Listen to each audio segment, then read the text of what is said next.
자랑스러운 대한민국 직장인분들 안녕하세요. 뭐든 알려드리고 싶은 행동대장입니다. 출근하시는 분은 오늘 하루도 파이팅 하시고 퇴근하시는 분은 정말 오늘 고생 많으셨습니다. 모든 직장인분들이 경제적 자립을 이루는 그날까지 자본가가 되기 위한 책 읽기는 계속됩니다. 최근에 서울시에서 지금 진행하고 있는 신속 통합 재개발 이거랑 요즘 대선에도 핫한데 재개발 이슈가 많잖아요. 그래서 제가 재개발에 관한 책을 읽었습니다. 이것을 최대한 간단하게 요약을 해봤습니다.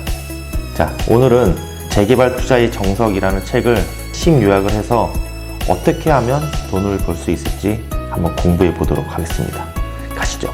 첫 번째, 재개발 투자는 새 아파트가 되기 전에 미리 저렴하게 사는 것이라 생각하면 됩니다.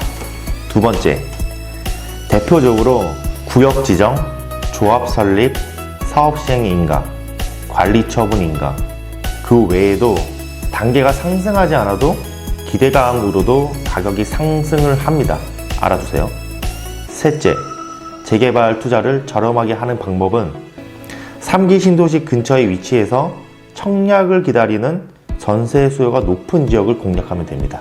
넷째, 감정평가액을 높게 받아야 추가 분담금이 적은데 그 감정평가액이 높게 산정되는 매물의 조건은 첫 번째로 공시지가가 높은 매물, 둘째, 차량 출입이 가능한 도로변에 있는 매물, 셋째, 상위 용도 지역 매물, 넷째, 역세권, 다섯 번째, 신축, 여섯 번째, 엘리베이터의 유무입니다. 다섯 번째, 노후화와 맹지주택이 많은 곳이 좋습니다. 만약에 신축이 생긴다고 가정을 했을 때 건축법에 의하면 2m 이상 접하지 않을 때에는 건축 허가가 잘 나지가 않습니다. 그래서 만약에 신축이 많이 들어서면 노후화랑 조합원의 수도 늘어나니까 사업성이 떨어지거든요.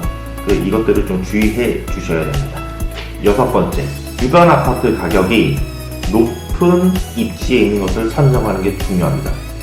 일곱 번째, 아까 말씀드린 입지에 관해서 좀 말씀드리면 아직 정비구역이 지정되지 않은 단계에 투자할 때는 물건의 위치 선정이 굉장히 중요한데요.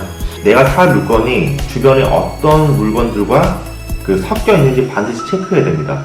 거기 안에 상가나 교회 같은 게 같이 있으면 그 구역은 재개발이 안 됩니다. 이거 꼭 체크하셔야 됩니다. 그리고 내가 산 물건이 재개발 구역 지정에 안전하게 들어갈 수 있는지도 파악을 하셔야 됩니다. 그리고 재개발 행위 제한이 걸리는 지역은 재개발 기대감이 높아져서 가격이 많이 상승합니다. 그리고 정비구역 지정 단계에서는 권리 산정일도 같이 지정이 되는데요.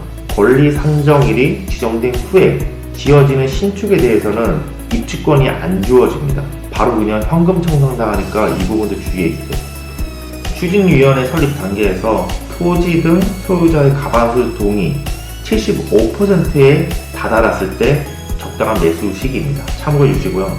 그리고 조합이 설립되기 전까지 만약에 내가 여러 물건을 있어도 되지만 만약에 조합이 설립되면 그중 하나만 조합원으로 인정되기 때문에 이 시기에 여러 개의 물건을 가진 사람들은 이때 물건을 좀 내놓는데요. 이때 좀 구매하는 찬스가 되겠습니다. 이때 시기가. 그리고 사업시행 인가 단계에서는 총 대지 면적, 총 세대수, 건축물의 배치 등의 구체적인 좀 틀이 확정이 되고 감정평가액이 나옵니다. 구체적으로.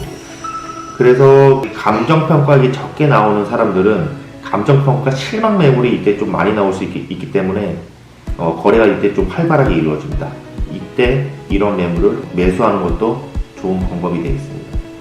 11번째, 관리처분 인가 단계에서 이주비 대출을 활용할 수가 있는데 여기서 투자금을 이주비 대출로 활용을 하면은 투자금이 좀 적게 들 수 있거든요. 근데 이때 이제 실소유자가 가장 많이 매수하는 시기이기도 합니다.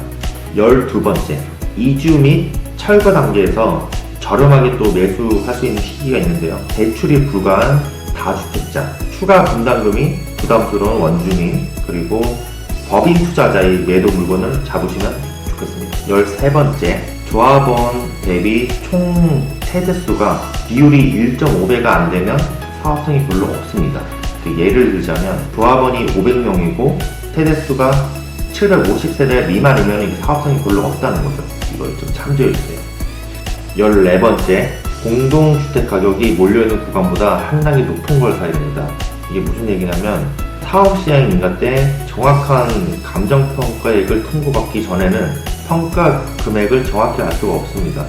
그래서 그 전까지는 공동주택 가격으로 예상을 할 수가 있는데, 만약에 예를 들어서 동네 공동주택 가격이 4천만 원에서 6천만 원 정도로 몰려 있으면은 그보다 한 단계 높은 걸로 약간 7천만 원 이런 것들을 사는 게 좋습니다. 왜 그러냐면은 제가 원하는 평형을 선택을 할 수 있기 때문에. 15번째, 재건축 사업이 무산되어도 잘 팔릴 물건을 사야 합니다. 이거는 당연한 얘기인데요. 입지가 좋은 물건을 사는 게 맞다고 생각합니다. 저도. 왜 그러냐면 재건축이 안 되거나 소문이 돌지가 않게 되면은 나중에 팔아야 될 상황이 오는데, 만약에 입지가 안 좋거나 만약에 그런 소문만 듣고 샀을 때는 집이 잘 안 팔릴 수도 있다는 거죠. 그러니까 팔 거를 예상을 하고 잘 팔릴 물건을 사는 게 좋습니다. 16번째, 집에서 손품 팔아서 검색을 하고 블로그를 보고 하는 것도 중요하지만 가장 중요한 건 임장 가는 게 가장 중요합니다.